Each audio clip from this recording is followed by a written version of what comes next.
তেল ছাড়া তালের ভাবা নাড়ু তো অনেকেই দেখেছেন, কিন্তু আমার মা এর মধ্যে এমন কিছু সিক্রেট জিনিস মিশিয়েছে যেটা একদমই আলাদা। এত সফট ও ভালো স্বাদ কিভাবে হলো শেষ পর্যন্ত জানতে ভিডিওটি কিন্তু মিস করবেন না একদম। চলুন তাহলে সব সিক্রেট সহ ভাবা নাড়ু কীভাবে আমরা তৈরি করব ঝটপট শিখে নিই।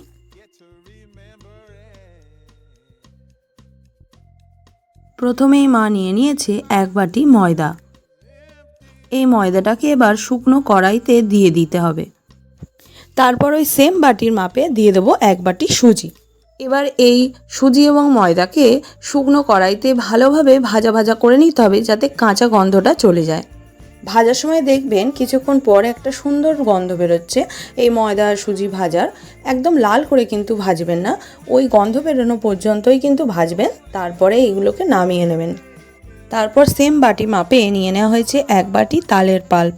তালের পাল্প তো আমরা সবাই বার করতে জানি কম বেশি, তাই জন্য আর সেই ভিডিওটা আমি শেয়ার করিনি। এবার সেমভাবে তালের পাল্পটাকেও আমরা কড়াইতে দিয়ে দেব। এবার এই পাল্পটাকেও একটু আমরা নাড়িয়ে নেব, যাতে কাঁচা তালের গন্ধটা চলে যায়।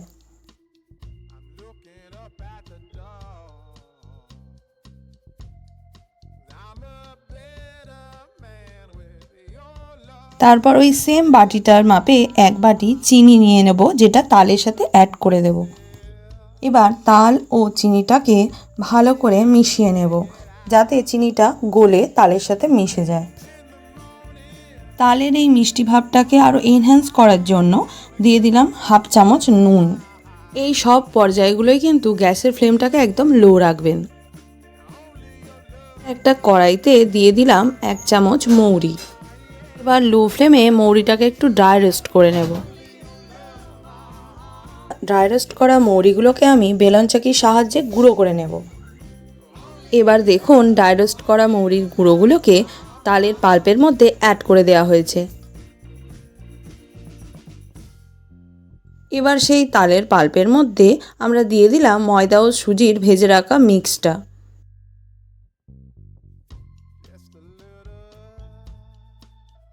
এবার সবগুলোকে আমরা ভালোভাবে মিশিয়ে নেব।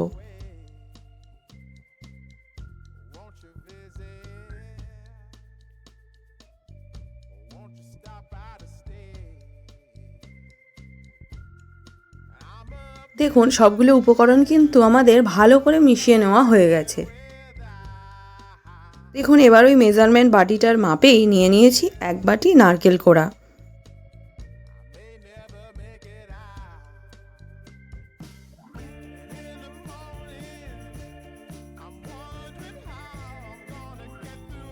এই পর্যায়ে কিন্তু আমরা কোড়ানো নারকেলটা পুরো উপাদানের সাথে খুব ভালোভাবে মিশিয়ে নেব।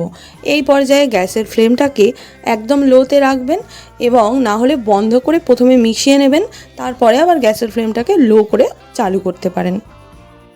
এই নাড়ুর টেস্টকে আরও বদলে দেবে এই 1 প্যাকেট গুঁড়ো দুধ।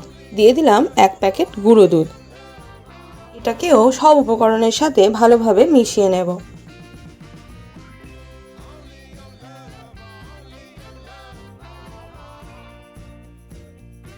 এটাকে ভালোভাবে মিশিয়ে নেওয়া হয়ে গেলে আমরা পুরো মিশ্রণটাকে অন্য জায়গায় ট্রান্সফার করে নেব। এবার আমরা পুরো মিক্সটাকে ময়দা মাখার মতো খুব ভালো করে এটাকে মেখে নেব, যেন কোনো জায়গাতে কোনো ফাটল না থাকে, তাহলে কিন্তু নাড়ুগুলো পাকানো যাবে না।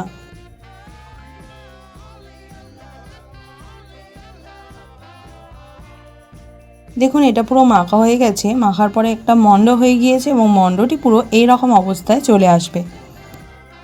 এবার এই মণ্ড থেকে আমরা অল্প অল্প করে নিয়ে সেটাকে রাউন্ড শেপ দিয়ে দেব।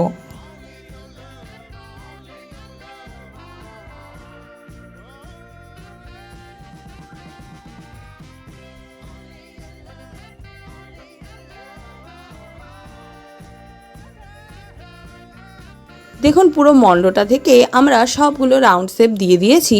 ওই পুরো মণ্ডটা থেকে এই এতগুলো পরিমাণ নাড়ু আমরা বানাতে পেরেছি। খুব ছোট কিন্তু নয়, আমাদের নাড়ু সাইজগুলো ছিল বেশ বড় বড়। আপনারা আপনাদের মতন ছোট বা বড় করে বানিয়ে নিতে পারবেন। এবার একটা কড়াইতে অল্প পরিমাণ জল দিয়ে গ্যাসের ফ্লেমটা অন করে দিয়েছি। আর নিয়ে নিয়েছি এরকম একটি থালা, এগুলো আমাদের সবার বাড়িতেই থেকে থাকে। তার উপরে হালকা অয়েল ব্রাশ করে নিয়েছি। জল যখন হালকা ফোটা শুরু করবে সেই অবস্থাতেই কিন্তু নাড়ুগুলো এই থালায় ট্রান্সফার করে দেবেন। সব কটা নাড়ু থালায় দিয়ে দেওয়ার পর আমরা এটাকে সম্পূর্ণ ঢাকা দিয়ে দেবো 25 মিনিটের জন্য। গ্যাসের ফ্লেমটাকে কিন্তু একদম লো রাখবেন না এবং খুব হাই রাখবেন না, মিডিয়াম রাখবেন। এবার আমরা এটাকে ঢাকা দিয়ে ওয়েট করব 25 মিনিটের জন্য। 25 মিনিট পরে আমি এটাকে চেক করতে চলে এলাম। দেখুন আমি হাত দিয়ে কিন্তু সব নাড়ুগুলোকে আলাদাভাবে তুলতে পারছি, কোনোটার গায়ে কোনোটা লেগে যাচ্ছে না, অর্থাৎ নাড়ুগুলো কিন্তু খুব সুন্দরভাবে ভাবানো হয়ে গিয়েছে। এই অবস্থায় আমরা গ্যাসের ফ্লেমটাকে বন্ধ করে নাড়ুগুলো ট্রান্সফার করে নেব।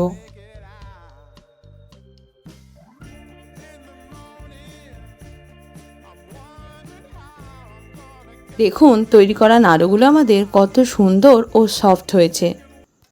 ভিডিওটি ভালো লাগলে অবশ্যই ভিডিওটিতে একটি লাইক, শেয়ার, কমেন্ট করে দেবেন এবং চ্যানেলটিকে সাবস্ক্রাইব করে পাশে থাকবেন আরও নিত্য নতুন রেসিপি পাওয়ার জন্য। ধন্যবাদ।